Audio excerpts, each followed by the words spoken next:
Evaluation question 1 final. In what ways does your media product use, develop or challenge forms and conventions of real media products, i.e. of music magazines? To ensure that my magazine reached its maximum potential, I went through a research stage which involved looking at a variety of different magazine styles, as well as past work by other students. By doing this, I found that magazines that followed a similar structure and convention are the most successful. This is due to the detailed understanding of which target market the magazine is aimed at. With such a detailed understanding, they can choose a cover model that perfectly suits their target market and know how they need to be represented. For my magazine, I wanted to break the barrier of what is classed as traditional magazine layouts and styles to make it as unique as possible. However, on both my contents and double-page spread, I used a loud and quiet as a brief guideline. This would ensure that I would capture the chosen target audience. I emulated a bold masthead and white border throughout all three aspects of my magazine. Loud and quiet used a rule of thirds very effectively to present the magazine in a way that it would stand out on a shelf. And this is a technique I wanted to adapt to my own design. I wanted the three main aspects of my cover to stand out: the masthead, image and contents. Each aspect crucial to my design. This is a very common convention used widely in the industry, along with the spiral effect, which is generally used on images to ensure the main focal point of the photograph. However, I did not require the use of the spiral effect, as the artistic elements of my cover image did enough to draw attention from not only my own audience, but other audiences as well, particularly if on a shelf with a variety of other magazines. In regards to colour, I also adapted the black and white house theme, leaving just the central image to take main focal point. By reducing the content of the text on the page, I was able to reduce the overall busyness of the cover to increase the overall aesthetic. When it came to designing my magazine, I kept in mind the main conventions to ensure that elements fitted within my genre, however ensuring the individuality was still noticeable throughout the design and layout.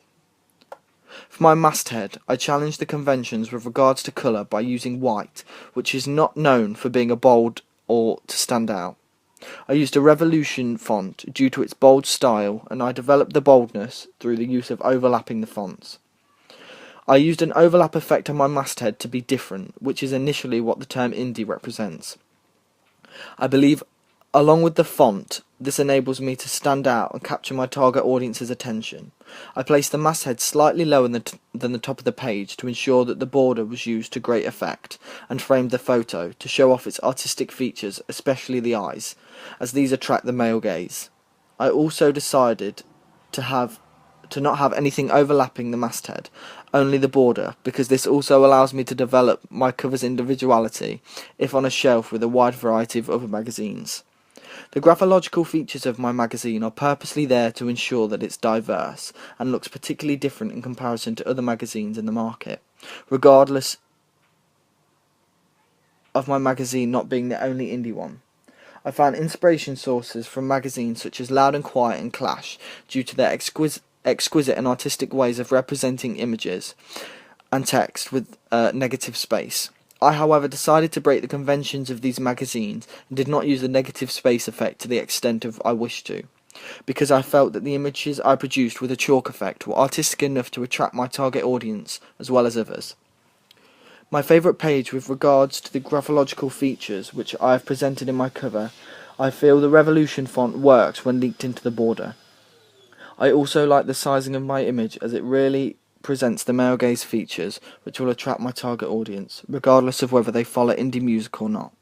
This is also a house style which I have developed throughout the piece of work, as it links all pages together to show there is a connection. When using convention features, in regards to photography, I decided to think outside the box and use chalk to give off a unique artistic effect, which allows the focus to be drawn to that solely, rather than relying on the masthead to grab the attention. I believed that this was a way of developing my photography skills, to which would make my images seem more professional when looked at by my target market.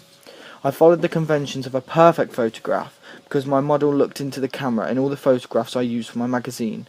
This is to capture the audience's attention.